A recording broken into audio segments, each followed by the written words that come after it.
Okay, first part, we are going to try to define what experimental photography is. As we said, it's something really old, what is something really new at the same time, and there are different definitions. It's not so clear. We're going to go through the history to find some ideas. The first general idea is that experimental photography is not an absolute.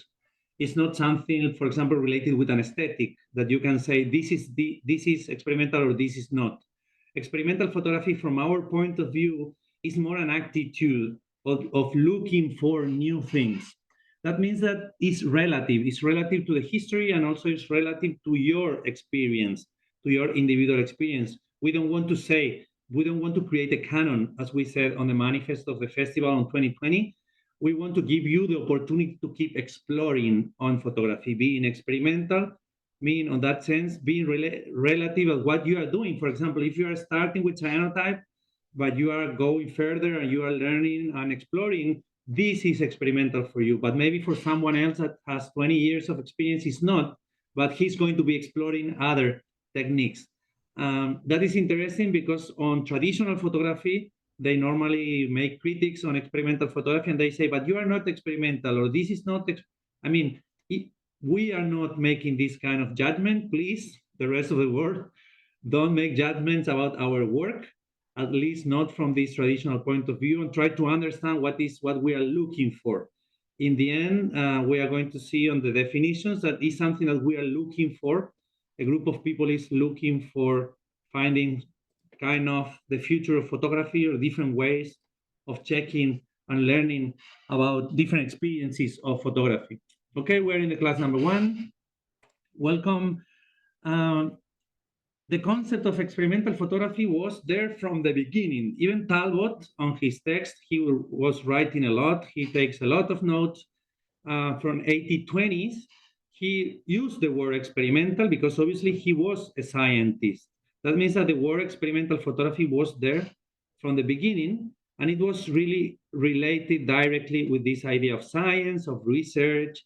In this case, we are going to find the first book of experimental photography on 1890 in London, this book of C.J. Leeper, Experimental Photography. Something interesting is that this is the first book with the title of experimental photography. The difference with Talbot is Talbot says, I was experimenting with photography. I was doing experimentation, but this was not like the concept of experimental photography, but the idea of science, experimentation as science. The difference here is that this, for the first time, it starts to be a concept, experimental photography. And also something interesting about this book is that this book is published in a collection of amateur photographers. Okay, it's not just for scientists, it's not just for medicine. It's a book that is, the goal of this book is to show all these techniques to more amateurs photographers. That why we can say like the first moment when we can talk about the concept of experimental photography as a concept. And it's the only one that I have found on the 19th century. On the 20th century, we are going to see a lot of influence. I mean, on the 19th century, we have mainly Talbot and Daguerre and all the school of the creation of experimental photography on the 19th century, mainly in Britain and France. With the start of the 20th century, we are going to see a lot of influence of Germany, mainly Bauhaus. And we are not talking about the new objectivity, that they are not so experimental, that's another debate. But we are talking about Laszlo Moholy-Nagy and the vanguards, mainly Man Ray and Laszlo Moholy-Nagy in France and Germany. You have to remember that when Nazis came to the power, they closed Bauhaus, they killed half of the professors, and the rest of them mainly went to the US, to Chicago, and they created the new School of Design in Chicago. Laszlo Moholy-Nagy was living there, and the influence of Bauhaus in the US is pretty big. That's why we are going to see a lot of these books also being printed in the US, because the US is going to be in the avant-garde in the 40s, 50s, and 60s, regarding at least experimental photography and also photography in general. This book is really nice. Experimental Photography is a magazine printed in Germany on 1929, pretty close to Bauhaus, and also Film und Foto, the exhibition that happens in Stuttgart the year before. This is kind of the presentation to the society of experimental photography. It's like the first moment. Then we can see here this book of Hayek Halke called also Experimental Photography. I have it here. I'm going to show you in a minute. 1955, after the war. This is one author, because these are like general ones, but this is just one author. It's a reinterpretation of his work for an exhibition from an experimental point of view. He was really close to Bauhaus also. And in the 50s, we can see all in Germany and in the US, a new concept of creative photography that is going to be there. But it's interesting because it says aesthetics trends from 1839 to modern times. They are going to recover the 19th century aesthetics, and they are going to start talking about creative photography because they saw that that was nicer than calling them experimental photography. And they just start changing the concept. This is something that we are also going to talk about. And then if we go further in the history, we are going to have mainly in the US and Germany. We have this experimental and trick photography. This was typical from the 60s, learning people to do things. And they use this concept trick. But if you see the techniques are pretty similar to the ones that we're using now, like solarization, infrared, more than such. This is another book of Andreas Feiningen, of the experimental work of him, that is really nice also in the US. We have this John Warren that we are going to see now. Okay, I'm going to show you directly the books because I have them. And just to finish with the books, of the 20th century, because we are then going to show also the 21st century, the new books on experimental photography. This book is pretty interesting, okay? This is a Paul Getty Museum catalog of an exhibition. He talks about experimental photography 80, 51, 80, 89.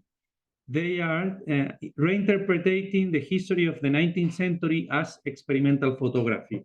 Why I insist so much on the importance of 19th century? Because there are a lot of historians that they don't consider that the 19th century was really experimental from our point of view. That is, even Marc Lenot, that is one of the biggest experiment thinkers and philosophers on experimental photography, they don't consider 19th century of part of the history, and we are working hard to recover this part of the story because we think is really important to think what they were doing. Okay, here we have experimental photography. The Hayek Halke, he was pretty close to Man Ray. Also, double exposures, light paintings, a little bit more light. It's a really interesting book. But Man Ray or Moholy-Nagy didn't use the concept of experimental photography. We have this. This is the German magazine. It's also pretty interesting because it's the first one in color. And you can see this is like pretty creative photography and is also really linked to the kind of aesthetics that we can see today related with experimental photography. It's really modern. There were some double exposures like these ones with filters or these kind of modifications of images. They consider this experimental in the 70s. Working with lights. And a book that I really love because it's pretty weird is this one of John Warren. What he's going to do is, this is John. You can see he's a really beautiful guy because he's mainly going to be interested in fashion beauty. And this is her model. And what he's going to do is photo shootings with this model to teach different experimental techniques related with fashion.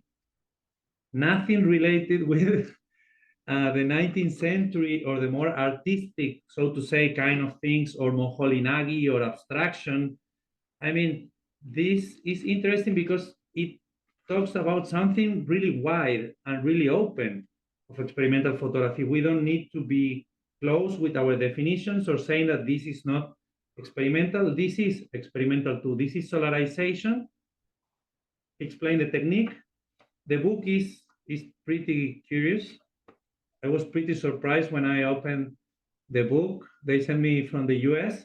And I think it's really nice because it really gives us a perspective from the history of experimental photography that we don't have to close the way that we think experimental. It's not just so, it's looking for new images, but we don't have to have this idea of high and low and arty or not arty. Experimental photography can be used for whatever we want to show.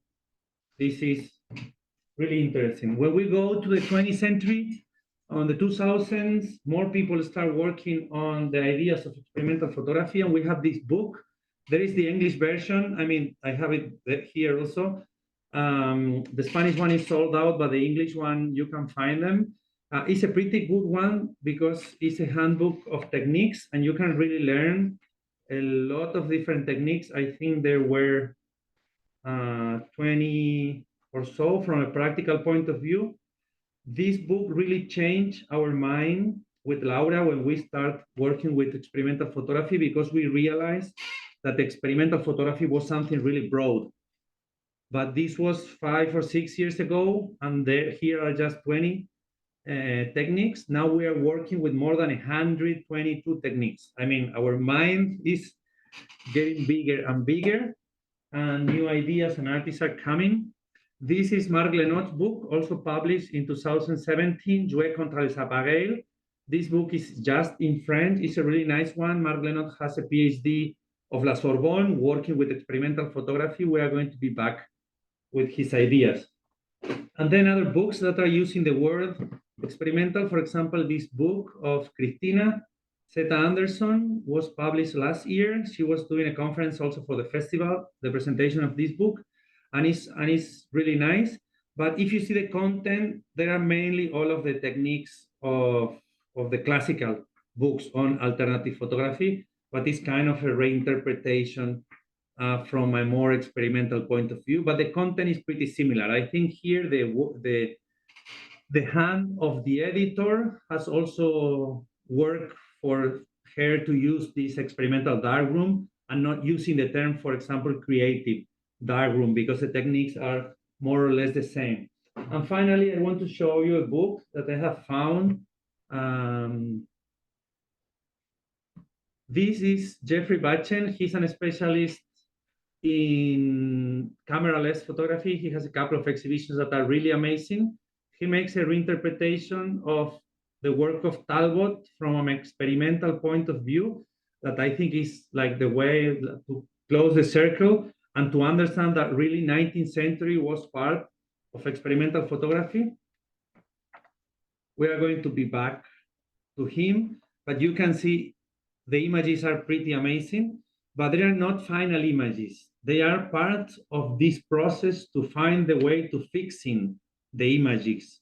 This was the real goal of Talbot, not showing his images in a museum. He was interested in fixing the images. He has a really big archive, more than 50,000 images. And I think Talbot is pretty interesting to understand this part on the 19th century of experimental photography.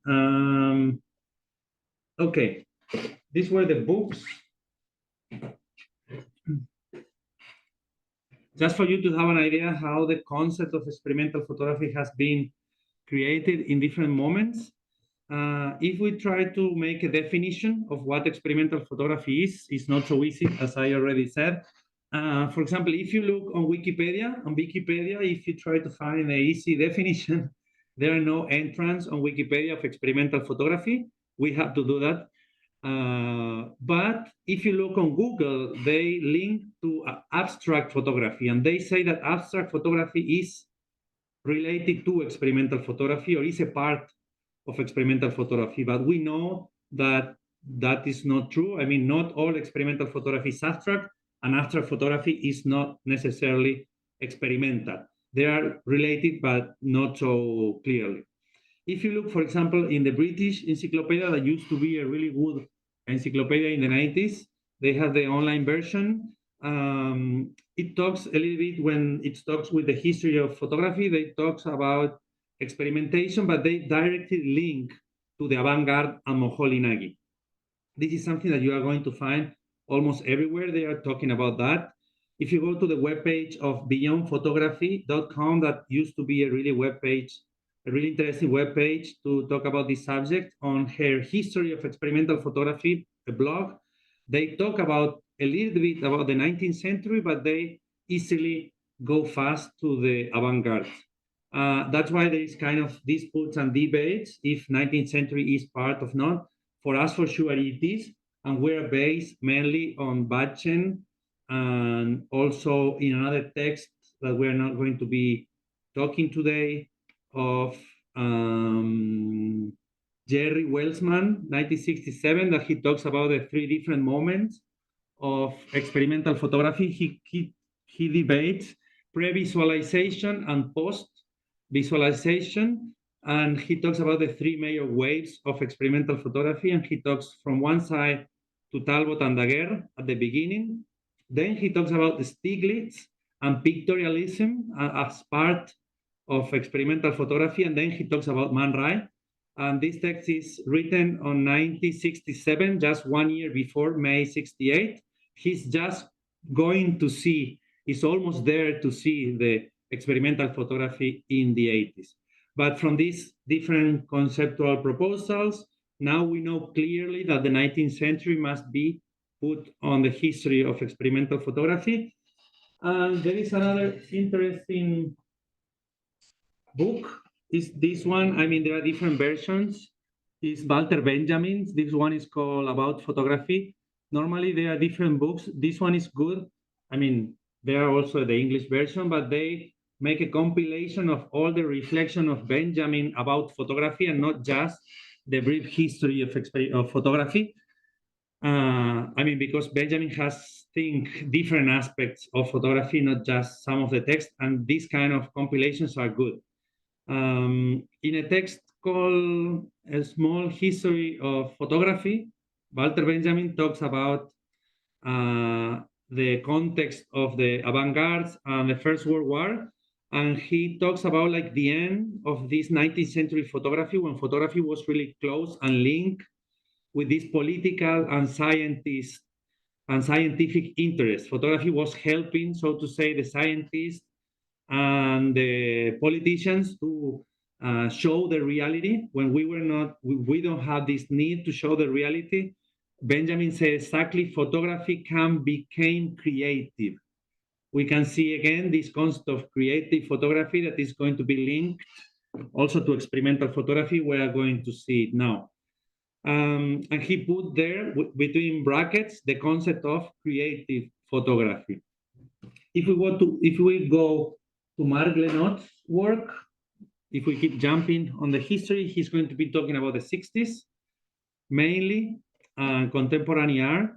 His work is really important because he has changed really the way that we thought about experimental photography, and he's mainly bringing the concepts of Willem Flusser. He's a philosopher. Okay, this is in Spanish, next one is in English. This is the book. You can buy it if you want, but it's just in French. He's Marc Lenot. This was a portrait that we did during X 2020, not this year, but last year in Barcelona. These are his head and these are his hands. What he's going to be talking on this book and why it's so important is because he's working with the theory of Willem Flusser. This is a really long theory. I'm not going to be talking deeply about this because we can take hours. On the theory class, we have a class just specialized on Flusser, Lenot, and also von Cuberta. We don't have time today, but the general idea that Marc is going to bring from Flusser is this idea that photography is an apparatus. Okay, apparatus doesn't mean a camera. That's why he used the concept apparatus, the Greek, the original one, also coming from Heidegger. What he's talking about is a system of rules. It's a system, it's an industry, it's a way of doing the reality is a program that is already programmed in the cameras and in the way that you can do the images. This is what he's going to say. All the possibilities of the photography are already in script registered on the camera. That's the thing. The system is limited and is limiting because the industry has created all the possibilities. And there are two things that you can do with this. You can be official. I mean, you can work for the system and you can reproduce his logics and his limits, or you can be the jester. You can play against photography. And this is the difference that Willem Flusser does between industrial photographers and experimental photographers. We are playing against the apparatus. This is what he's going to say. There is a point in all our photography that we are making a critique of the system, or we are trying to modify it because we are not happy with the results that we can see with the more industrial photography. This is the thing. That's what Mark is going to be working. For example, he's going to be doing different chapters when he talks about playing against the light, playing against the film. How can we modify the film? How can we modify the timing, the chemistry, the printing, the copies? How can we modify the cameras? How we can play without device, camera-less photography, or playing with the photographer. This Pablo Giori hand camera is a pretty amazing example of playing with the photographer, how the body of the photographer can become a camera. This is a selfie from 1989. He's just taking a picture with photographic paper in his hand, and that's it. We don't need anything else. This is called the pinhole revolution in the 80s and the 90s, and it's going to change everything. The way that we see, obviously, photography from an experimental point of view, because the pinhole, they are against the viewfinders. They say, if you have the viewfinder, you can see the image, you can pre-visualize the image that you are going to take. Why you are doing this picture if you already know what is going to be there? That's the thing. What pinhole photography says is we don't have this thing to see how the image is going to go, and it's going to be unpredictable. This is what experimental photography must be. Mark Lenot, conceptually, two more ideas. He's mainly talking about the 60s and the 70s, from the 60s and the 70s, because for him, experimental photography is related with self-awareness of this system. That's why, from his point of view, 19th century and even the vanguards were not part of experimental photography. And his book is mainly based on photographers of the 70s, 80s, and the 90s, because he's conceptually not looking into the past because they didn't have this self-awareness. That's, at least for us, is not correct because it's a limitation.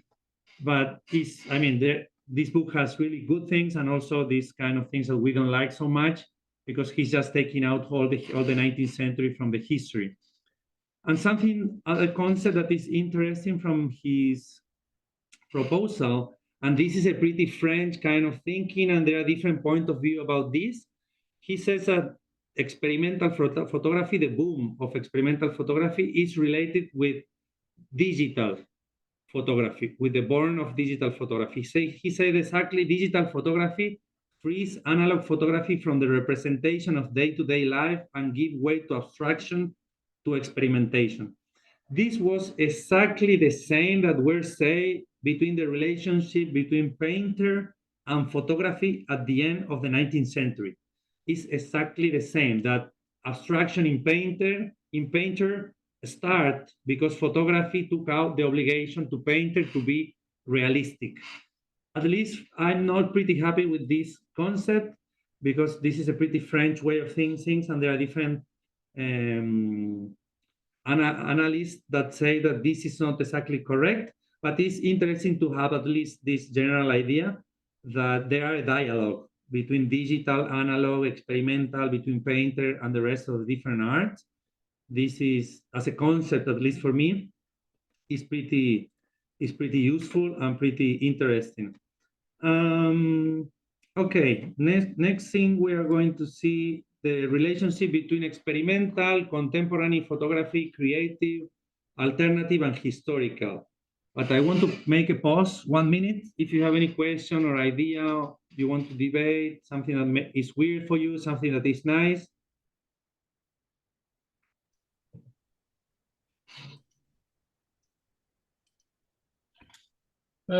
Pablo, I wonder in some of these discussions, when people are making these broad generalizations about analog versus digital photography, very much of the creative freedom from digital comes in the post-production.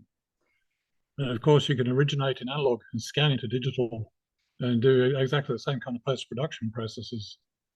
So it seems like a sort of fairly unnuanced way of talking about it. Yes, I don't like these general ideas, and that's why I'm not happy with this idea of Mark. And I think that it must be work again and think again, because what happened, at least inside of experimental photography, is that everyone is pretty mixing analog and digital. There is no so easy to separate one thing from the other. Not even in the 80s, that's what I want to say. And also digital photography has teach us a lot from a visual point of view, not just a technical one. And we start doing analog photographies differently after seeing so many digital images. They open a new way of seeing things. And I think that is pretty interesting. I thought that was really interesting. The one book you showed that you liked so much about the photographer and the one model and how he was experimenting. That was very much like this guy was inventing Photoshop, right? Yes. With film and with manipulating film. So there's that really circular relationship that just jumped right out at me like, wow, that's all those things that you can just take a digital photo and mess with that stuff in Photoshop and do it. But he was doing it physically with the film. Yes. In the end, Photoshop that's why even the logos and everything is pretty close to what the darkroom used to be. But it's pretty close, one thing to the other. It's much closer than one they normally want to admit. But yes, he was making like edition on digital and on analog. And a lot of these experimental techniques are mainly that. We also have digital things, but there are a lot of techniques that come from there. Okay. Can I ask a question also, Pablo? Yes, sure. Just if I'm interested in more theory on this and more of the same what you're talking about now. So do you have specific courses for that, or if I have a specific courses on separate courses on theory or on history of experimental photography? Yes, we have one on theory. Mm-hmm. That is on Sundays every 15 days.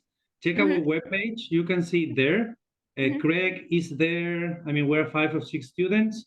And I think if you are interested, it can be pretty interesting. I mean, the first class is, it's deeper, but it's almost the same that we are going to see today, because we started yesterday, but it doesn't matter if you lose it. I mean, there is a video, you can just watch it. You can just get into that course. It would be amazing to have you there too.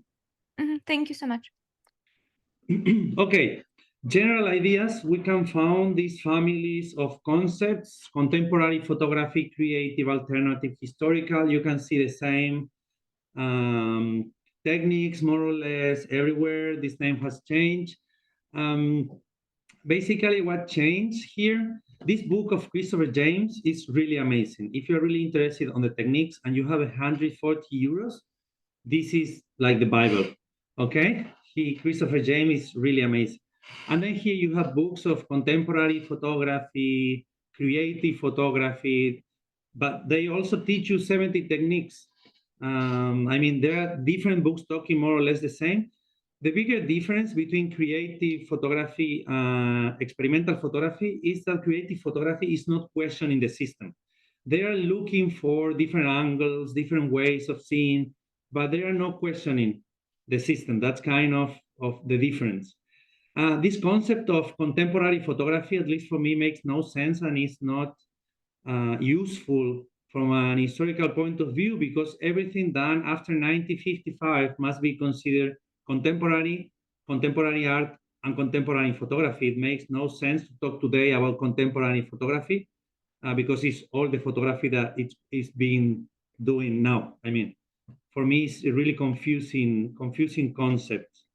But you can see books about contemporary photography showing experimental or alternative techniques. That's what I want to say. But at least you have to know why they are using those kind of concepts. And then we have other two concepts. One is alternative photography, and the other one is historical techniques or ancient techniques in French. That's because on England and the US, the Anglophone world, normally they use alternative photography as a concept. And in the French world, they use historical or ancient techniques.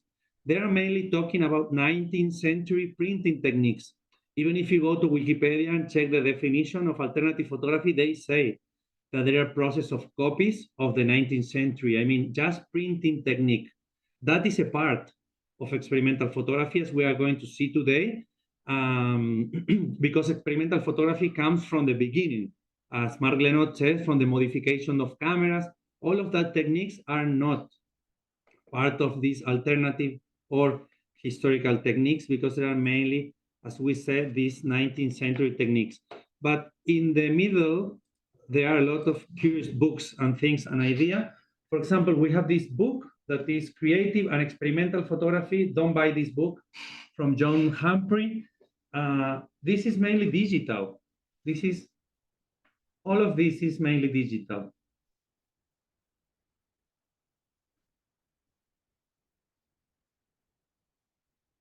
And he talks about creative and experimental, but it makes no difference. You know, I don't know why they didn't take any decision. I'm not really finding a lot of experimental techniques inside, but some of them were creative. That's good. For example, we have this book. This is the Spanish version, but there are English version. This is a history of photography, big masters of photography, creative techniques, but these are not creative techniques. It's mainly the same images of the whole history are the same images, but they consider they are creative because they want to sell books. And if you say that this is creative, they are going to sell more books. But this kind of Martin Parr, I mean, okay, Laszlo Moholy-Nagy, good. But the rest is just, yes, history of photography, kind of creative, new points of view, different perspective, good. The same with this book of Michael Freeman. This is a Spanish version, but there is an English one. The same, creative photography. Creative photography is not questioning the system. It's just showing things from another point of view. If you see the techniques, there are no alternative or not experimental photography here, just kind of ways of doing more nice the pictures that we are taking for making them different. Here we have this one, Darkroom Dynamics, a guide to creative darkroom techniques of Jim Stone. They just changed the name and put it creative here. They have been 35 years selling the same, but now they changed the name. I mean, same idea. Two books that are pretty good are these ones. I mean, those were the bad ones, at least for me, from a general point of view. Obviously, there are details and things that are pretty good, and that's obviously important because they were important historically. But if you want to work with interesting books, you can find these two ones. Alternative Photography Processes for Contemporary Techniques and Alternative Photography for Contemporary Photographers. What does it mean? That they have bring these printing techniques of the 19th century for photographers that want to do new projects today. This is what is important, and this is the good use of this idea of contemporary, because that is what we want to do. We want to use these techniques to talk about the photography of the future, not just talking about the photography of the past. One thing important is alternative processes is mainly working with 19th century techniques. They are putting there more for contemporary uses, but they are just printing techniques. Okay, we are going to see, on the next point, that experimental photography is much more than just printing techniques. Just to finish this first part, I want to show you, this is the conclusion. The summary is that there is no one history, there are many histories, there is no one theory, there are many theories, there is no one debate, there are many debates. And if we try to make a definition, if we think in Daguerre and Talbot, 19th century, experimental photography, science, research, and innovation. If we think with Moholy Nagy and Man Ray, be at the vanguard, mixing with other arts. If we think about the manifest of the festival, that you also have them to be read, being an experimental photographer is non-conformist, subversive, with a creative attitude, and also is an experience with photography. It's not just a result, but a process, the relationship that we have with the processes. Also, regarding the festival, we have this idea that it's a collective search for the future of photography. We are going to go together with our community to find new ideas. Nowadays, it's pretty impossible that you are going to find something new in your darkroom. You need to share, you need to be with others, you need to be inspired. And this is the way an experimental community is going to find new techniques and new ideas. If we recover the ideas of Leonard and Batchen, experimental photography is self-awareness and self-criticism of the limits of the system. The same idea of Flusser, que is playing against the apparatus and the program. For me, it's really important, and also for the Hog, this idea of experimental photography as being non-industrial. You have the conference over the social history of experimental photography to get deep into this concept. If we recover this text that I comment you of Welsman, I have missed a P, post-visualization, experimental photography is post-visualization. That means that it can be done during the full process and also on the darkroom after the visualization. And it's also a process, and it's being done mainly for multimedia artists, not just photographers. Wellman comment this specifically on his text. If you're interested on this text, I can just send it to you. It's from 1967. He realized that a lot of experimental artists on the 60s, they were not just professional photographers. Because if you are a professional photographer, it's really hard that you can understand that this is a system, you are reproducing a system, and you just see photography. He's going to say that the most interesting and important of experimental photography is that we can mix with other things. We can mix science, we can mix with other art, and that is the point where we are going to see new things from all these other inspirations, so to say.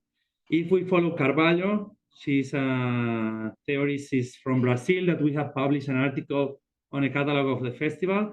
She used these amazing 4 words to describe experimental photography. From one side, it is hybrid, it's irregular, because as this chance is really related with this and you are looking for new things, it's always irregular. It's unpredictable because you don't know what is going to happen. And also it's interdisciplinary, the same that Welsman was saying. At least to finish, for me and for Robinson, the master of 1969, experimental photography is a complete photography. It's not just taking the picture, or it's not just printing the picture, but the full process. We can control the full process. We can modify it to be used from an experimental point of view, and we can create new images.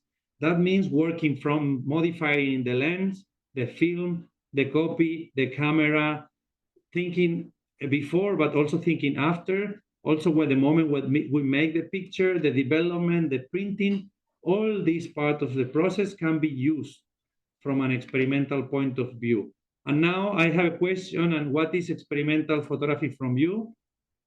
Justin Quignell is making this question for you.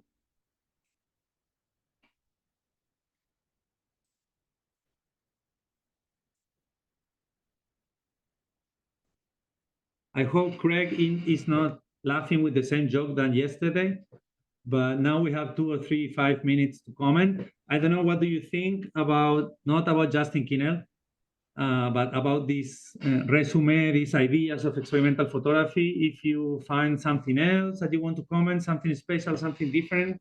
Sophia. One question first, yeah. What is non-industrial? What do you mean it's not industrial? You have to see the conference. No. Non-industrial means that it's not something produced by the industry of photography, that is not part of the system of photography. I mean, it's not Kodak, Canon, all these products of photography. It's all those processes that has been created on the history of photography that were not part or were not able to be part of the industry. Things that you are not able to buy, so to say, in an industry nowadays of the industry of photography, because the industry has chosen some of these processes because they wanted to make money. And that's the way that they created just, I mean, there are just three industries. They create 90% of the film of the world and 90% of the cameras of the world. That's why everyone in the world are doing the same pictures on the same place with the same cameras, with the same lenses, and everything is the same because there is an industry making money of our creativity, but they are at the same time a lot of scientists, researchers, and craftsmen from an experimental point of view that they are trying to create new images. And that is why on this conference you are going to see is a reinterpretation of the history of photography between this clash between the industry and the non-industrial techniques that are part of experimental photography. Okay, I'm curious then. That's good. Yeah, how the digital aspect, how does it fit with the experimental photography? But then I'll find out. Great. Also, I was interested this non-industrial. It also could be that there is a photography industry, and for example, documentary photography industry, and there is a sort of narrative that is more bigger political narrative goes through the art, sort of how you're supposed to photograph different countries, how you're supposed to photograph minorities, how you're supposed to photograph politics, and it comes more sort of with a narrative, with a political narrative. So maybe experimental would be trying to, in your head at least, to not be part of that narrative while being aware of it. No, but they are really political commitment, experimental photography also. There is a pretty well-known chemigram of the year 67 of the father of the chemigrams that is like directly related with the war in Hungary and the invasion of Russia. I mean, even if you're abstract, that doesn't mean that you don't want to be part of the history, that you are not responding to the context. I'm also talking about this on this conference on the social history, because experimental photography also has different ways of narrate and to be related with the context, and that can be seen in different experimental photographers. They are not apolitics, they are not abstracts. They can be really well connected with the reality of their days. Even Man Ray, when he was doing the images, he was showing the reality of the new machine. That's why he was playing with the paper and trying to show all these new things with glass, what happened with glass, volumetry, dimensions. He was pretty into his context. I think that kind of raises an interesting question about the role of new narratives in motivating new kinds of experimental photography. In the same way that Schlosser talks about the apparatus. In a sense, we have a kind of cultural, intellectual apparatus motivating the way we think about some of these things. And you could say that if you're doing experimentation within an established kind of narrative of cultural critique, then the sort of intellectual context itself is not in itself necessarily very experimental. So maybe taking the innovation back to those levels of how these things function in terms of possible new grand narratives could also be part of the process of coming up with new kinds of experimental media. Sure. No, and I also think that we have a lot to learn from experimental cinema, because they have been creating narratives over the last 60 years or so, and experimental photography has never watched them. We really need to make more connections to teach experimental photographers to narrate, to find new ways of explaining this reality. If not, the ones that are controlling the way that we explain stories is Hollywood. It's obviously the big industry. Yeah, I think that's also perhaps why the term narrative is used very loosely in the context of photography, that in cinema, because it's so concerned with the way things are structured in time, narrative tends to have a much more specific meaning. So it's typically opposed to concepts like poetic and associative filmmaking, which is specifically non-narrative. So there are kinds of large-scale narratives of interpretation, but then there are both narrative and non-narrative structures in terms of the internal time structuring of the work. And that sort of functions at different semiotic levels as well. Maybe in photography, because people are not looking at time sequencing of experience, that sort of issue, concern with narrativity, isn't at the forefront so much. I think that is something, I mean, narrative on experimental photography is something so specific that we really need to think on that. But I have no answers, no ideas. We have time on the on the theory course to think more about that, because it's something that we have not worked a lot from our community and experimental photography in general. Even it's hard sometimes for the photographers, it's hard to understand what the message is, because there are so many relationships with abstract photography. And I think it's really important to go into the message, into the narrative. That is why I'm working a lot on the mentorship program, not to stay just with these images, but try to find a narrative, a message, a context, an explanation. I think we have a lot of things to work there, a lot. Okay, any other idea? Are you ready for listening to me a little bit more? Okay, great. Oh, Pablo, Yes. Pablo, would you mind showing us what's inside the Morgan Post book, as you can't see that online? Just flicking through the Morgan Post alternative processes. Yes. You showed it to us, or you haven't got it there? No, it's okay, it's okay. Thank you. Just a flick. I mean, the organization is pretty weird. Pinhole, calotype, daguerreotype, silver salt with dry plate or not, salt printing, albumen, silver gelatin, cyanotypes, platinum palladium, brown print.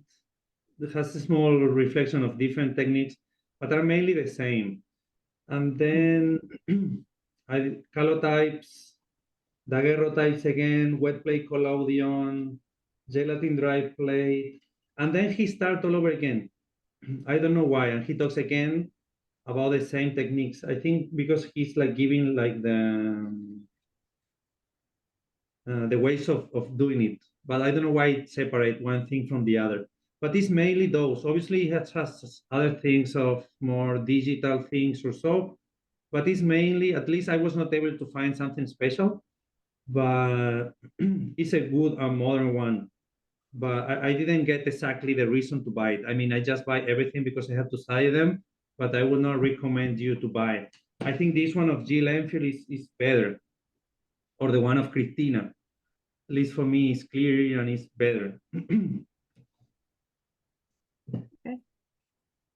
Thank Okay. you. If you want, I can send you pictures of the more detailed pictures of the index if you want to check it more.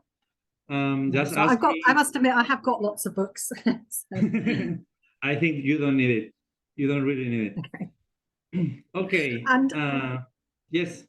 Shall I just have, when you were talking about experimental photography, whenever, I think it's wonderful, everything you do, but I do sometimes wonder whether by labeling it all photography, you're limiting yourselves, because it's a technique. And what are you using the technique for? Is it just for experimenting, or is it about creating art? In which case, is it just a method of creating a fine art image? That's all I feel. Because for me, it's just a technique I use because I love the materiality of being able to have nature interact directly with photographic surfaces. But that's just one part of experimental photography. But I do sometimes wonder whether you limit yourselves to being photographers. That's all. That's just my feeling anyway. Yes, that's why the festival is called Experimental 2023-2024. We are not calling ourselves anymore Experimental Photo Festival because we don't really think that this is a festival of photography. Obviously, we create images, but this is, as you say, this is a limiting concept. Even last year, we did classes on sculpture, on ceramics, on, I mean, so many different arts related with experimentation, but not just with photography. I think we have to open. Obviously, we have to try to define what is experimentation and what is experimental photography because we are trying to understand what we are doing, but we don't have to close, as you said, our minds on what we are doing. And we don't also have to close our mind with this idea of art photography that you said. There are a lot of people that we are not creating art, or we are not interested in creating art or high art. We're more interested on the process of doing. And that is also part of experimental photography, and that is nice. I mean, we have different souls, and it's nice. But you can find people that they are doing science on experimental photography. You can find people that they are doing art, and it's perfect. You know, the thing is that we are looking for new images, new ways of creating images, and also images different from the images that we have been seeing from the industry over 180 years of the history of photography. If you are looking for this, you are doing some kind of experimentation, and for us is perfect. Okay, we are going to be back with our friend Justin. If you come to the festival, you are going to meet him. He's really, really nice. He's worried in this picture. I don't know why he's always making faces because he's going to introduce us to the next aspect of today's conversation, that are the techniques. We started thinking about experimental photography with the book that I show you of Experimental Photography Handbook of Techniques. They are 40 techniques or so. Then we learned with the book of Christopher James that there were more than 80 techniques. And then we did a special chart of Homer historical, alternative, experimental, and non-industrial technique that 2 years ago has 96 techniques. After these years of research, we have found that there are more than 122 techniques that can be used with an experimental, if you use it with an experimental attitude, you are going to be doing experimental photography, but the techniques by itself are not experimental. This is a concept that I want you to understand perfectly. If you are doing the same that Anna Atkins did 170 years ago, if you are doing the same cyanotype, you are not doing experimental photography, you are just reproducing a technique that is totally under control. Experimental photography, what wants is to go one step forward, and we are going to see that when we arrive to cyanotype, that there are different families on cyanotype. You can do cyanotype, you can do chemigram cyanotype, you can do cyanolumen, crystallized cyanotype, you can do toning on cyanotype. I mean, over the history, they have been developing a lot of different techniques based on these first ones.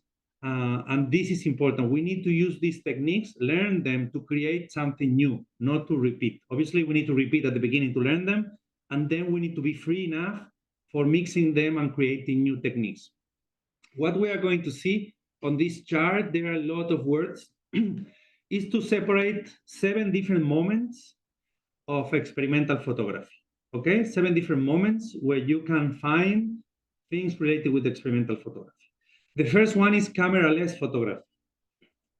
This means doing photographies without a camera. The obsession with cameras is an industry is part of the history of the industry. Experimental photography at the beginning, as we said with Anna Atkins was not using a camera. She was doing directly cyanotypes with the plants. On the UK, she was not using a camera. Even Talbot was not using a camera for a lot of his experiments. And we need to recover all this tradition. Man Ray was not using a camera. I mean, take out of your mind the idea that we need a camera to make a picture. And in this first part of experimentation, we have 1, 2, 3, 4, 5, 6, 7, 8, 9, 10 techniques, at least 10 techniques. We have camera obscura, photograms, and radiograms. This is the name of Man Ray.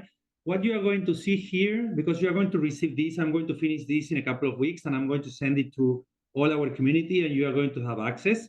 You are going to see the names. There are links to Wikipedia mainly, or alternative photography that they are having really, this webpage, alternativephotography.com. They have a lot of nice information just to have a general idea.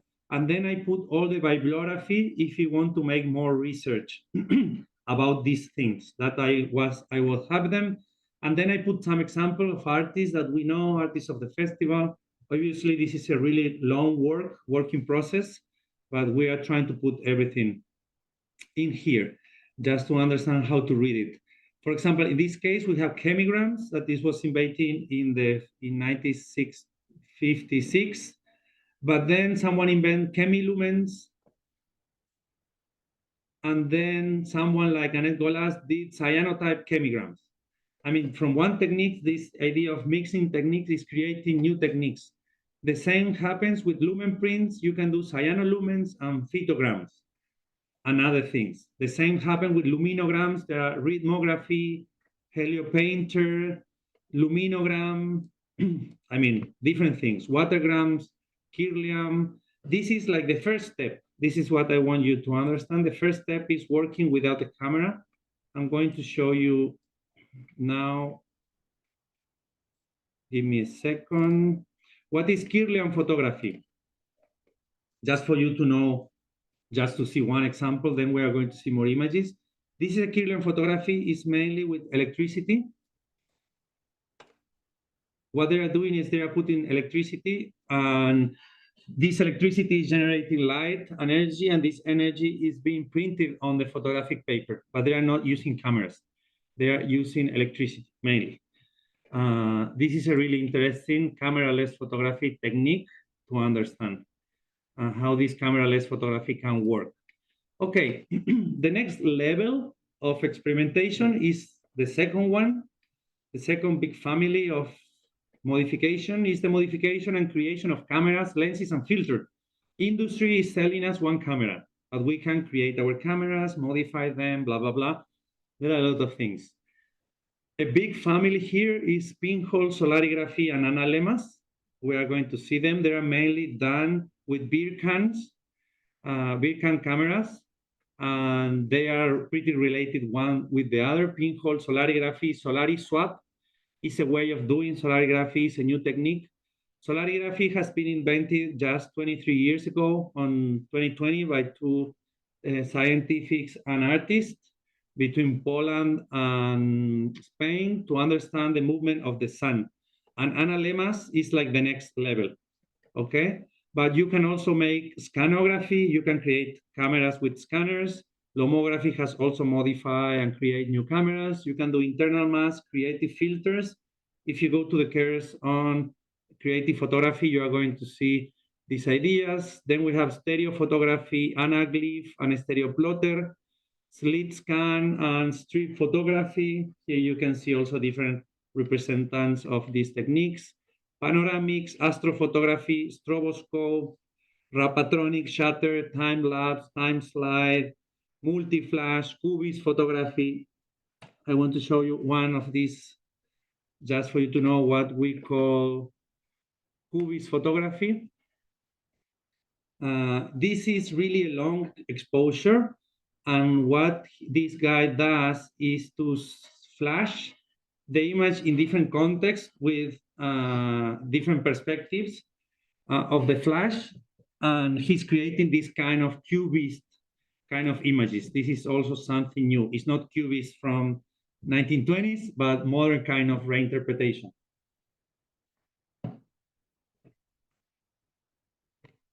Just for you to see some of the images. Then we are going to be back to pinhole, Solari, Raffian, and Aleman, because I think it's really interesting. Then the third moment when we can do experimental things are with the alternative photosensitive objects. Normally, we think of film or paper as the only photosensitive materials that we have. But on the history of experimental photography, we have a lot of techniques that they use different materials that are photosensitive, as for example, plants, or what happened also with your skin. Our skin is also photosensitive, and you can make words with sunscreen and put it to the light, and then you are going to be burned on the parts that you don't have sunscreen and not on the parts that you have sunscreen. That means that the skin is photosensitive as a lot of different surfaces. That's why we are talking here about photosensitive objects or surfaces and the interventions that we can do to them. For example, here we have some of the historical techniques. For example, wet plate collodion, daguerreotypes, tin types, ambrotypes, or Lippmann plate. This is one of the first color techniques at the beginning of the 20th century. And then we have, for example, X-ray photography. I didn't know that, but you can really use X-ray plates as negatives with the cameras that you want. Even they have tried pinhole X-ray photography and it works perfectly. Pretty curious, but this can work. For example, film swap, you can exchange films, multiple exposure, you can do light painting, film soup. This is modifying chemically the film before or after making the picture, cross-processing or film acceleration, red scale, film scrapping, liquid emulsion, expired film also is one of the modifications that we can do to the photosensitive object. Full spectrum, ultraviolet, infrared, EBS. This is exposing both sides of the film. If you do it from one side and then you expose it from the other, you are going to have this, because on the back of the film there is a red, this is what you are going to find if you expose the film first from one side, then you put it the other way, and you put it again. This technique is called EPS, and the results are pretty interesting.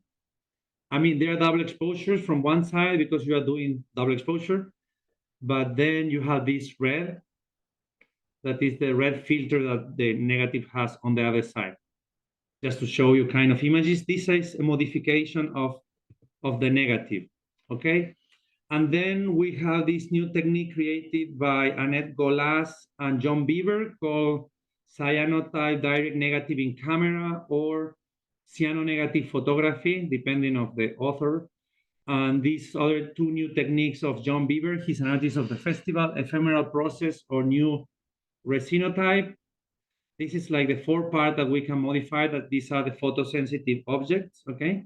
Then we have the experimental developers. This is a new family of experimentation that has born not so many years ago. This is mainly based on all the new research that is being done with finding new ways to develop that are ecological friendly. This has put a lot of energy in here. And then we have learned now that we can develop our film with coffee, wine, herbals, floritol, polyphenol, and different chemical and non-chemical products that can help us to develop our films from a more eco-friendly kind of things. And this is start to being bigger and bigger over the years, and it's a really nice thing to work with now. This was not originally in none of the other books as a family. They just talk about caffeinol, that is like the first big technique, but now there are many of them that are interesting. Okay, as you saw, we start from the beginning, no camera, then film, then development of the pictures, and then we keep going with the process. The 5 is experimental printmaking. This is, okay, we have a negative. It doesn't matter how we create this negative, but we have to print it. This is the second part of all photography. And there are so many different techniques because these techniques were mainly where all the scientists were working on the 19th century. Okay, here we have three families related with ecological photography, like chlorophyll, anthotype, and cyanotype. And then we have a lot of historical ones. Okay, cyanotypes, Van Dyke, calotype, calitype, bromoil printing, platinum, palladium, argyrotype, salt printing, carbon print. These are all 19th century techniques. But as we are going to see, there are also new versions. For example, as we say, cyanotype, but there are the new cyanotype of my wet cyanotype, tricolor cyanotype, cyanotype crystallization. I mean, people have continue developing new theories and ideas with the same idea. For example, here Jim Enfield explained what is the cuprotype, that it's also part of the cyanotype family. And that is what is happening, that more people is creating new techniques. For example, this is the calotype and the new calotype. And this is really how it works with this old 19th century technique. Printing techniques, that is what they use to call, or what they call, alternative photography. All these techniques are here, okay? And you are going to find them, but there are more and more and more and more techniques. We can find gum bichromate, and also this ferric gum printing is a new technique to try to do to be more ecological. There are a big family of dichromate process, light printing. These are the historical ones. Photogravure, cliché vert. We have photocopy, that is also, this is a more modern one, but photocopy is also a photography technique of printing technique. We have combination printing. This is from the 19th century. We have heliochrome, that is also for looking for color pictures from the 19th century. And then here we have more or less new techniques, dye destruction, dye transfer, also related with color, solarization, and the Sabatier effect that was really used a lot during the avant-garde in the 20s. And then we have the chromo, or the chromoskedastic painting, or the chromoskedastic effect, Sabatier effect, and the soil chromatography, ¿vale? A lot of techniques of printing techniques. That is why a lot of people think that experimental photography is mainly alternative photography, that are this printmaking, but they are not really thinking on how we take the pictures. You know, they're just thinking on how we print them. That's why we need to think in the full process, because we can intervene in any part of them. And then here we have a copy. This is good. And then we can modify and intervene this copy, and we have a lot of different families from intervention, like burning, brûlage, frozen, puncturing, photo soup, collage, photomontage, transfer and lift in Polaroid, toning. There are a long history of tonings, bleaching, mordanthage, reticulation, hand coloring, transfer and frottage. That was a technique invented by Mark Ernst on the 20s, and then more techniques, transaquative, live photography. This live photography is nice. This is histograms, live photography with fungus.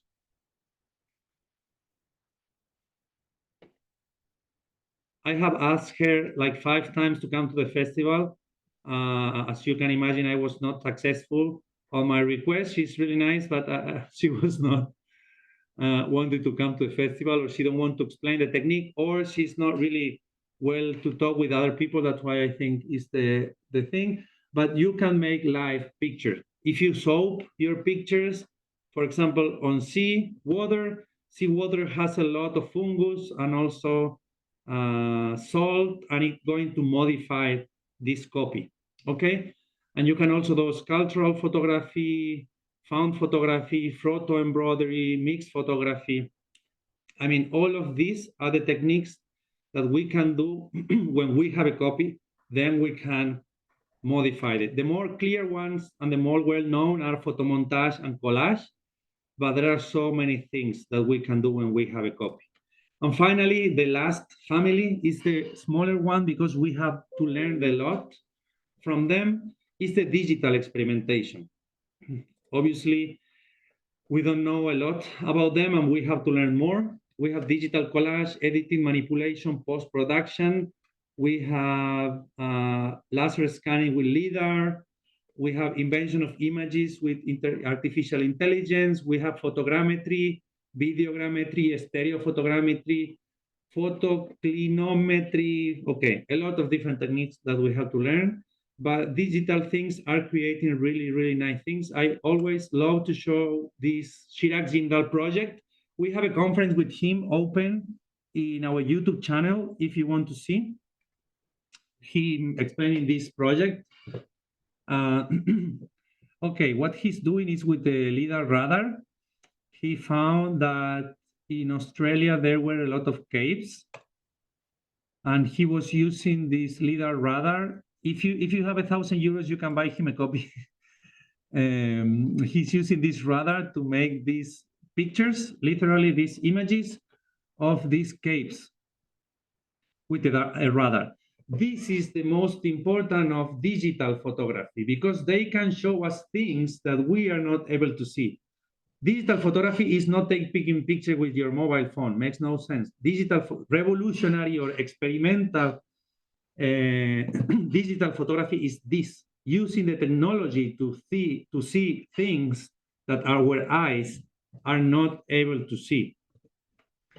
For example, we have this photogrammetry, also just to show another digital technique.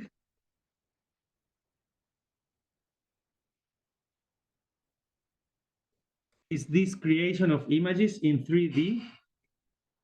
They put the points on a 3D scale and they can create 3D models with a comparison of different images. You can do this with a regular camera using new programs that they just create this 3D model with the images that you are taking. I mean, you can be interested or not in digital things, but for sure we have a lot to learn from them. Our community comes mainly from analog photography. We really need to learn a lot. What else?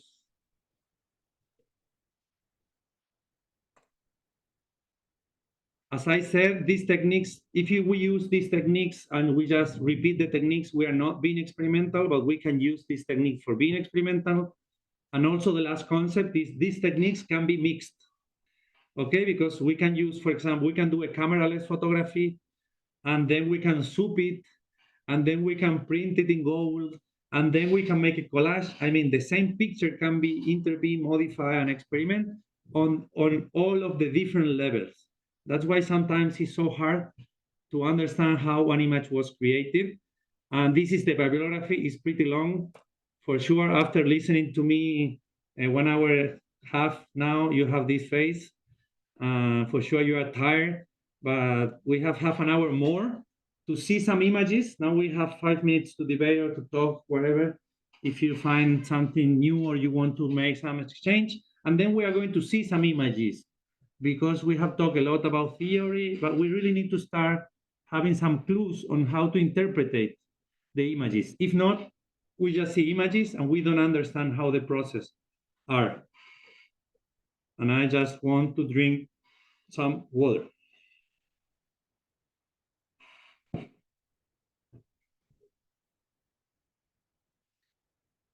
Any idea, any concept? Craig, this is new for you. Yeah, bits and pieces of new. Sorry? You're not convinced? No, I am convinced. What I'm wondering about is I've worked with photogrammetry and LiDAR a bit over the past 10 years, but more in a sort of science and engineering context rather than a experimental art context. So it's I have no idea at the moment. Maybe it would be really nice to get your reflections on the extent to which people are really exploring that. If you look at the sort of experimental photography or experimental image making, how much are people moving into that kind of sphere of new technologies for creating images? And is there a lot of work on looking at the different kinds of, it's like the same way you can stress an analog camera and its sort of methods of use. Are you aware of any people doing the same thing for these more advanced digital technologies? We're looking for them. I mean, we know a couple of them. We know Ivana Tao, we are going to see a picture of her. She's working with artificial intelligence, or we know Chirac Jindal, that he's working with this kind of technique, but obviously it's not so mainstream right now. But I see every day more and more and more young people get into these kind of things. And I really have the feeling that they are doing a lot of experimentation, and they are finding really new images and new ways of seeing the reality that we need to learn a lot from them. But obviously it's not a big thing at this point. And also they are doing these kind of conventions that you are not, it's not really easy to get in, because they are really scientific or really computer science kind of things. It's not so kind of arty, but we are working to try to find them there. For example, CERN in Switzerland, they have CERN Art, and they try to bring more artists with science, and there are different people working on that. But I don't know so many projects. I mean, it's not so common. Yeah, just to add, there's something, I mean, I've worked for many years as a computer scientist doing research, so it's kind of technical foundation's a bit more familiar to me, but it's still, I think there's a lot which is still very inaccessible. And there's some very interesting work on AI-based image generation and video generation. One of the interesting things there is that the images and video sequences are based upon these kind of like backrooms full of thousands of people annotating examples of images and videos. So there's a kind of textual intervention in the way the image data is accessed and synthesized into new kinds of imagery. So there's a very interesting question there of if a person is doing the annotation, how a person understands the image, how that leads them to create certain kinds of annotations. And a lot of the images that come out are very surreal. And you could wonder if there are kind of meanings under the surface of the textual annotations that people are not very aware of, that are nevertheless being exposed in the images which are being created. And it's very, very interesting things to look at, but very, very hard to get hold of the kind of data sets that people are using in the engines behind the scenes to do these things. Yes, but in science, there are a lot of interesting things. I'm pretty sure. We are working with John Beaver, that he's also a scientist. I work with Andrew David Hussey, that he was working on the MIT. I mean, we need to get more closer to these kind of people, because they really see the image from another point of view. We work also with Felicita Russo, that she was working for the NASA over 10 years with the lenses of the Hubble Observatory, or this guy doing the Ana Lemas, Maciej Sapior, he's an astrophysics. I mean, a lot of techniques and new ideas are coming from those parts, even more than from the arty kind of. But it's nice, it's nice. Okay, any other idea? If not, we go to the images. Now you need to look to the images and try to think. I see Susana and Sofia. Okay, now I have to wake up. Okay, and I really need your participation for this part, because we are trying to understand, at least to understand a little bit, where this experimentation has happened in this image. And if you know the name of the technique or whatever, we are open to have a dialogue. We are going to start for an easy one. Do you know this one? Do you have any idea how this was created? If this modification was done on the final copy, or it was done in camera, or it was done without the camera?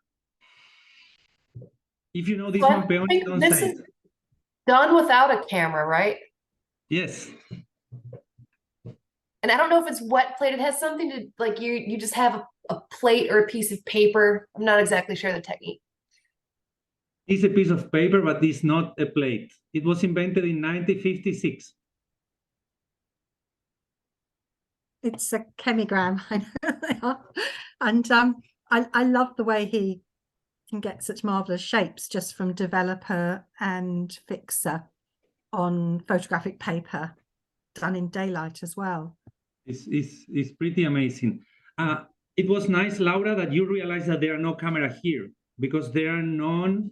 I mean, there are no reflection of anything on the reality. It's just, in this case, abstraction. Obviously, there are abstraction with camera, but this is a way to see if there is a camera or not, because normally there are two kind of cameras. We are going to see this. Or you have the pinhole, or you have kind of the regular with lenses. I mean, you have lenses or you don't have. And the pinhole cameras always, they modify the perspective. And all the lenses respect the 15th century perspective. And if you don't have a perspective, and if you don't have a reality, probably it's a non-camera photography. It was nice that you at least saw, even not knowing who the author is, that you realize that this was not done in camera. This is a family of images. I mean, 4 of them are part of the same. Do you know what this is? Don't read the title, okay? Don't cheat. Well, so I was gonna say that it's a cyanotype. It is a cyanotype, but just one thing with cyanotypes, don't think that all the cyanotypes are blue, because there are tonings for everything. I mean, Annette Golas works, and we have a workshop on that last year, and we are going to have it again next summer, for toning with natural tonings to all the colors. That's why she's able to do a printing color, a 3-color cyanotype, exactly as you can make a digital print, exactly the same. That means that you can have processes done with cyanotype that are not blue, because they have been toned to different colors. But there is something else here. Peony, do you know what it is? Or David, or Craig? Yeah, it's a cyanochemigram. I did this workshop with Annette in July. Okay, good. It's a mix. I mean, from chemigram and cyanotype. It's a mix of techniques. And you can see this from the color and also for the form of the images. Here we have a chemigram. I was also almost going to say, this is a chemigram lumen. This is a mix between a chemigram and a lumen print. Like the next step and the next step. And do you know what this is? I mean, don't tell me the name, because the name is there up there. But what do you see on the image? Because there is blue. There are some things that are like real, kind of painting. When do you think this experimentation come? Before the taking the picture, it was modified the negative, it was modified afterwards? It looks What do like you something think? done in the dark room, I think. It's like flashing or something like that, maybe. Or masking in the dark room. It was done in the dark room, yes. It was created with the camera. I mean, it's modifying a negative. That's why there are some things of the reality that you can see here, because it was taken with the camera with lenses. That means that the perspective is the correct one, but it was modified with painter. It was paint in the darkroom. It's a technique called chemogram. There are some of them done with camera-less photography, and some of them, like this one, are done with camera, because you can modify directly. It was, as you said before, it was a way of Photoshop, because it was one of the first moments on the 70s that the painter started to have relationship with photography, because normally they were really, really separate. They don't want to know anything between them, and this was a point to contact. Okay, new images. Can you see this one? No, you can't.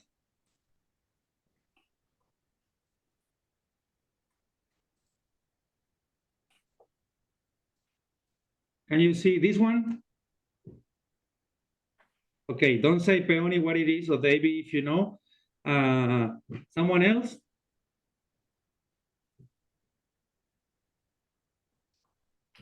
Any idea? This was done with the normal camera. This is post-production. This is digital. What do you think? Looks like a distorting mirror. But in a regular camera.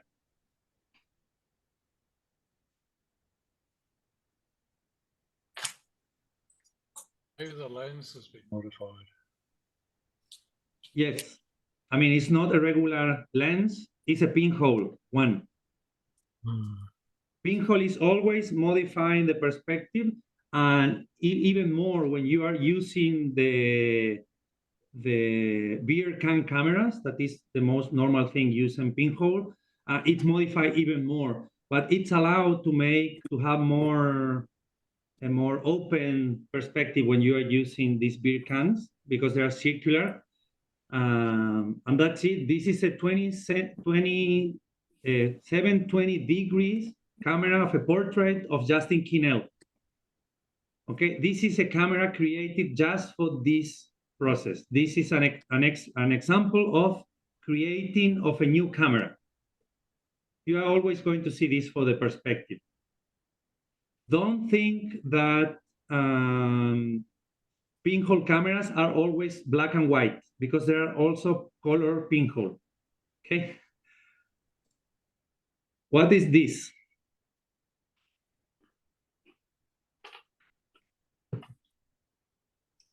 It's a sologram. Exactly, it's a solarography. It's the same camera.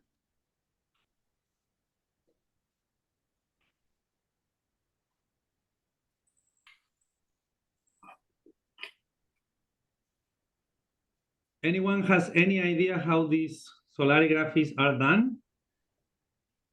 It's just one pinhole with this one, unlike the other one, and it's for months and months. And I wish mine looked like that. This is 3 months in a cemetery, but it's exactly the same camera. It's exactly the same camera, and this is interesting. It's also a pinhole camera. This is 3 months, and what you see here is the movement of the sun during 3 months. And you can see also the modified perspective that always has the pinhole cameras for the kind of lenses or no lenses that they have. If you are interested in this subject, there is a book in French that is really interesting. I didn't have time to read it, but it's this one, Denis Bernard Estenopes, From the History to the Future or something like this. It's an amazing book. You can just find it on the list of books. Estenopes in French, Total History. Okay, now, Maciej Sapior. Next level of experimentation. What you are seeing here.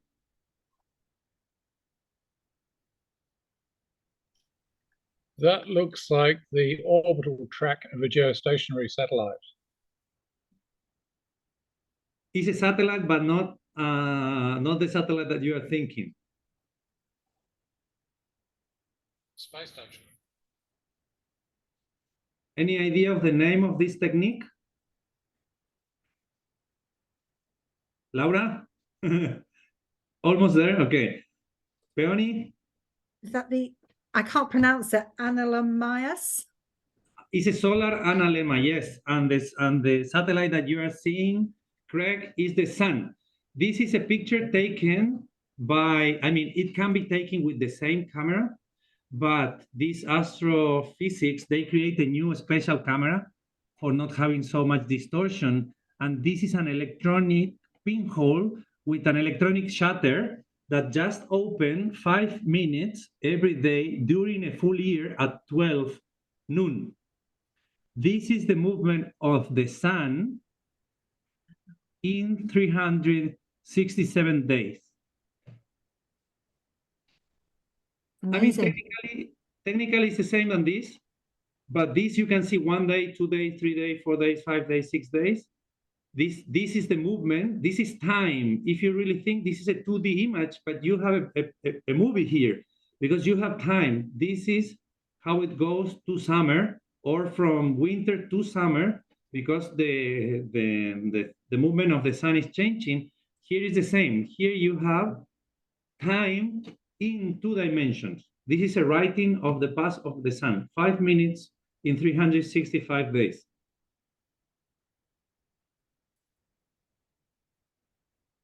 Experimental photography. Okay, this was a harder one, but I wanted to show you these examples. First, we talk about cyanotype, then we talk about pinhole, how something so easy as pinhole can get worse and worse and worse and harder and harder and harder to see. Now, for sure, if you see this, you are going to realize what they are. Now we are going to see more pictures. And I want to ask you again the question. This picture, what is experimental on this picture? What can you see with modification, intervention? What happens on this picture?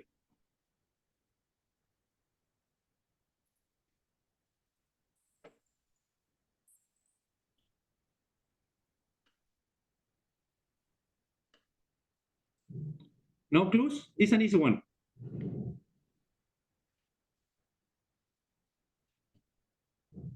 No clues? Okay. This was not modifying in the camera. It was not modifying the negative. This is modifying a print, a photo print, like a normal one. This is an intervention with painting. What she did, she take a picture with her mobile phone. This is Belén Vilanova, one artist of the festival. He put it on black and white. She just printed a regular copy, and she just put a blue paper on the picture with water, and all the colors of this blue paper went to the copy and make this intervention. But it's just, we can say, tint over the copy. And I just show exactly at this moment this picture because you can see that the perspective is perfect. That's why you can see that it's a lens-based photography, that it was taken with a regular camera, so to say. Because the negative is the same. I mean, there are no modification on that. It's a modification on the printing. This one? It's more massage. Okay, Laura, David, when this modification happened?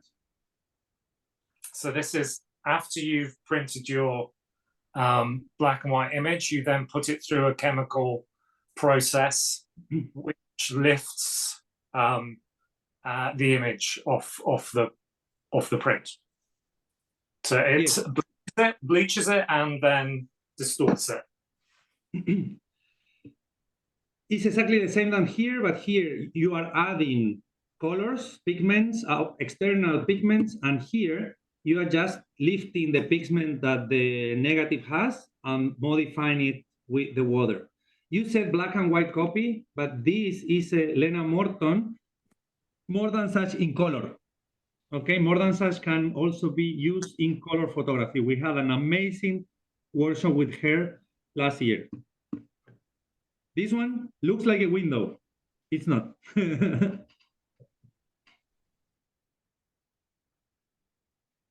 Where this experimentation happens? Where or when? I mean, which part of the process? Without the camera, inside of the camera, on the printing, after the printing? Any idea?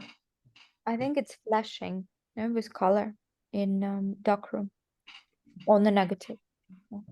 Not on photo paper, whatever, flashing. Any other idea? Maybe it's also just can you just color the negative? What's gonna happen if you color the negative? Can you color the negative? Or like Yes, you can tone. You can tone them. maybe that. Or is it cellophane that's taped over the lens or something? Double exposure, perhaps? No, it's just one exposure, but this is an internal mask created with a filter of cellophane. But this is an internal mask because you can put one inside of the camera or you can put some kind of filters that looks like the same, but the effect is different. This is an image created by Cbooks and it's an internal mask. It's a modification of the camera with an internal filter, but the picture is the same. And yes, it's done with cellophane and it's pretty cheap and it's really kind of C-book style doing things. It's a really do-it-yourself kind of technique. But it's interesting because it's done inside of the camera. It's kind of a filter. Do you know this one? This is a harder one. When this experimentation was done without the camera, with the camera, on the dark room? No, this is a picture of the 70s, done by Andrew David Hussey, worker on the MIT, Massachusetts Technical Institute or something like that.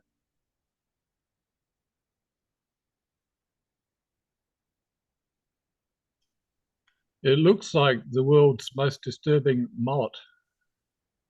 The what? The most disturbing mullet in the world, that hairdo. Oh, yeah. It's a parabolic mirror. But you think it's a regular camera? It looks like it would be the same kind of mirror that you find in a reflecting telescope.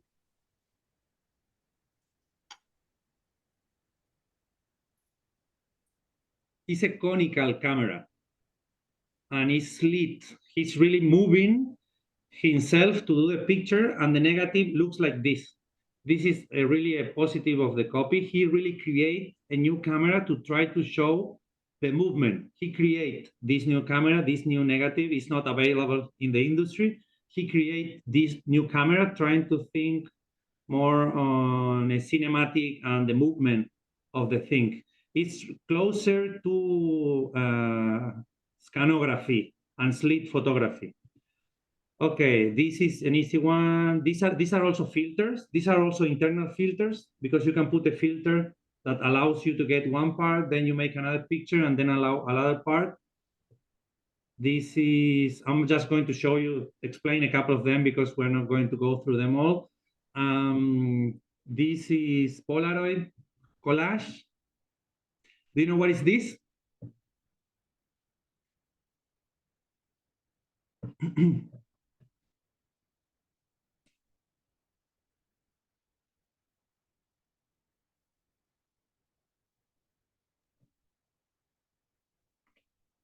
Any idea? The perspective is good. I mean, there is a camera, there is a lens.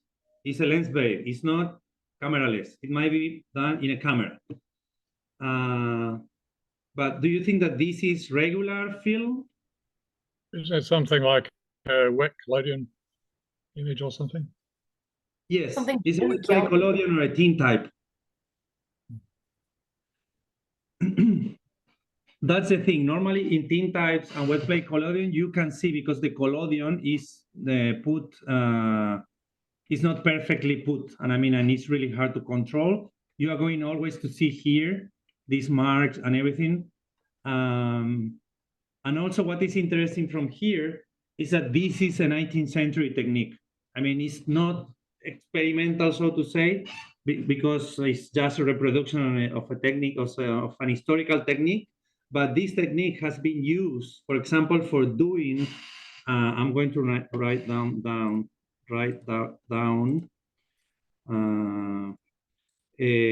chemigrams in wet play collodion. Melanie Jane Frey did chemigrams with this chemistry. And also Angela James. Okay, but this is tintype or wet play collodion of the 19th century. New ways. This, what do you think? That's just messing around with a Polaroid. Looks like they peeled off the back and they submerged it in water. Yes, but it's not just water. This is, I think it is Sprite, because all the bubbles and all the erasive of the chemistry, they modify. Really, it's a lift and also a chemical modification. We're not going to say a chemigram, but it's a chemical modification of the surface. This process has been done in the end, I mean, after printing. It's really a printing, not a printing technique, but an intervention after the printing. I mean, the picture was taken regularly, and then it was intervened chemically. We have a workshop, 2 workshops on this. One with gal wax and another one, I can't remember the name, but it's called exactly chemical interventions in Polaroid.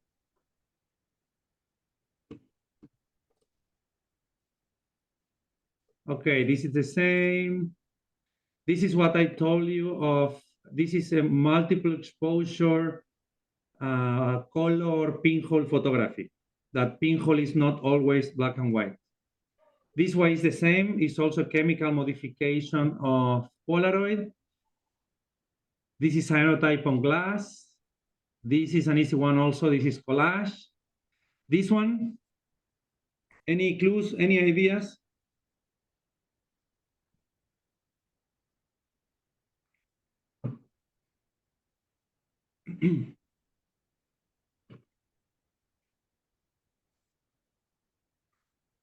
No idea? Peony, David, Craig, someone? Does it have something to do with sound? Like, I don't know how you would do it, but like something, It a could digital also- process. It could also be something to do with moving the camera while the image is being scanned Yeah. very slowly. Yeah, you are almost there. I was wondering if it was like a cutout that had been moved whilst being scanned. This technique is called scanography. And yes, as you see the scanner moves because it's a slit, it might be moved. And when you create a camera with scanner, we have Guillermo Marianao doing a workshop last festival and also in 2020. You really need to move the camera for doing a panoramic picture. And if you move it faster or smaller, you have more or less space because there is a relationship between space and time. This is also time photography in 2D. This is scanography.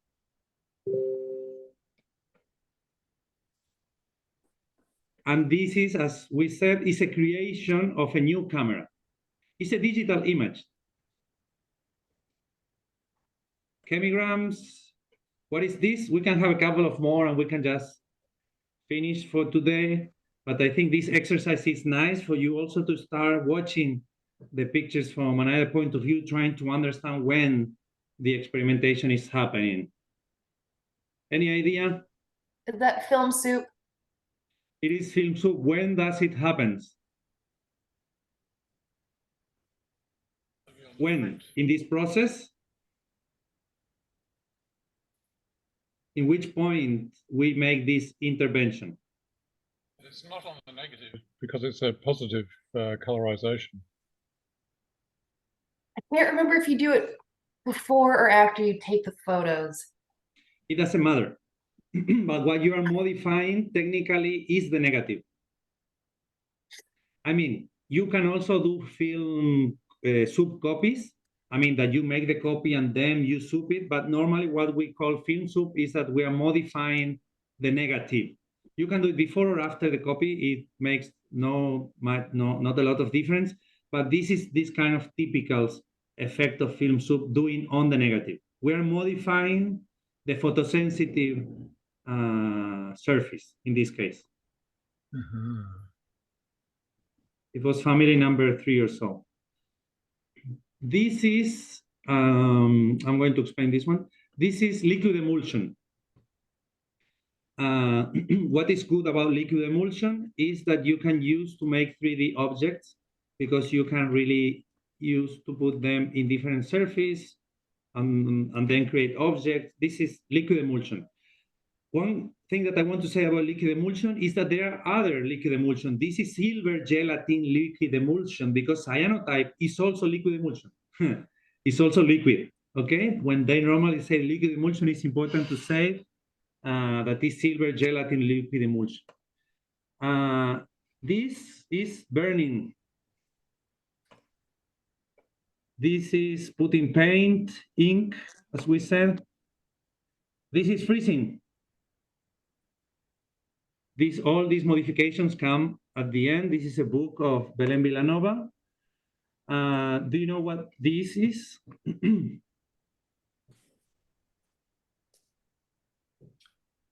Is this a watergram? It is, but there are other things there. Yeah, so it's yeah, the images of the birds.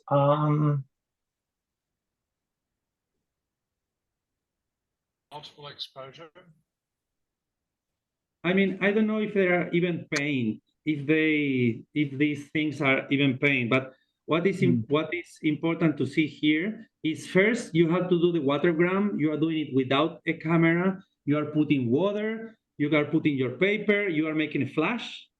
Okay, no camera, just direct paper, camera, flash, and then you are making the fair imprint, and then you can do a double exposure with these birds, or you can just print it regularly, and then you can paint the birds afterward. It's a double modification, because I really have the feeling that this is kind of, has a kind of ink or print. I don't know if it's a copy, but there are like ink here. I wonder if she's done an acetate with the silhouettes on and put it on top of the paper that's in the water and then flashed it. Because if you put plants or anything, you get the same sort of effect of the silhouette. So she could have done that maybe. Sure, it's possible. We need to ask her. I was just surprised because there are some like kind of inks or things like outside. But anyway, it doesn't matter what's the process, but the thing is that this is a camera-less photography. This is done with a flash, with water, and then there is a second modification, or if Peony is right, there is just one, but she's using a mix of techniques here to have this abstract and also this non-abstract image, this representation of birds on the same image. We already saw this. This is embroidery. This is crazy. And this is the last one that we are going to see today. Any idea of what we are seeing?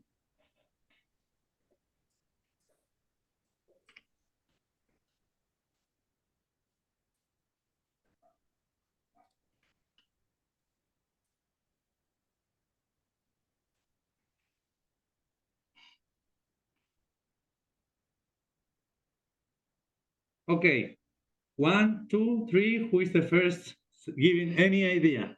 This is done with the camera, without the camera. This is a modification of the film. This is a modification of the camera. This is a new camera. This is something done afterwards. This is, I don't know.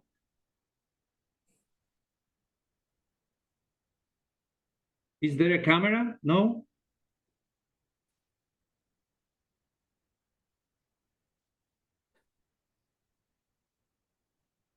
No ideas?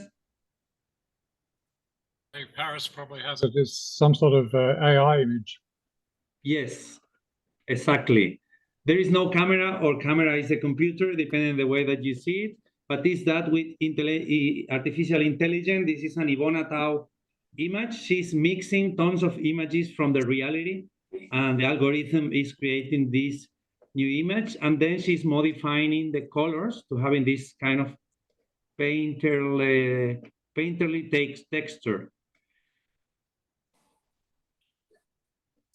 Even the perspective is not perfect. That's why, at least for me, it was like really confusing, because the perspective is not good on this side, but it's not regular in this one. It looks like a painting, but it's not. But it's based on real pictures. That's the thing. That might mean that is a picture. And afterwards, she's cutting it. What do you mean? There are some stripes, and it looks like that she taken a knife and cutted it. I don't know if this is real, or if this is something that happened on the interpretation that artificial intelligence does with these objects. I don't know. Okay. I got no idea how she did this kind of work, but now she's really famous, and she's winning a lot of money. And we are just using her images to debate what's the limits of experimental photography art or not. We're not making her money, but that's it. Thank you for being here. I really want you to have some ideas of what experimental photography is. Think more about this broad sense of experimental photography, this attitude, and also different moments when we can see the pictures and try to play with you a little game with different images, because we are seeing images every day. If we want to learn from them, we need to take these 2 minutes to see the images, to think what they did, if they are industrial, if they're experimental, when they did the modification, be aware a little bit more about the images. If not, we're just seeing images and images and images all the time, and it makes no sense. This is an invitation to see images again, and you can find tons of experimental photographers on our Instagram or in your Instagrams too. Just take these 2 minutes to see how they have done this picture, and when I send this chart, this list of the techniques, you are going to have more opportunities to learn more from them. Even if they're just on Wikipedia, you can at least have a general idea of more techniques. Okay, thank you so much for being here. Hope you enjoyed the Agora courses. If you need something else, you can send me a message. If you have any more technical question, you can just send them directly to the artist. And if you're more interested in history, Olga or Sofia, I don't know who asked for it, you can join the course. That's not a problem. And hope to see you soon. Have fun, enjoy the course, and learn a lot. Okay? Thank you so much. Thank you.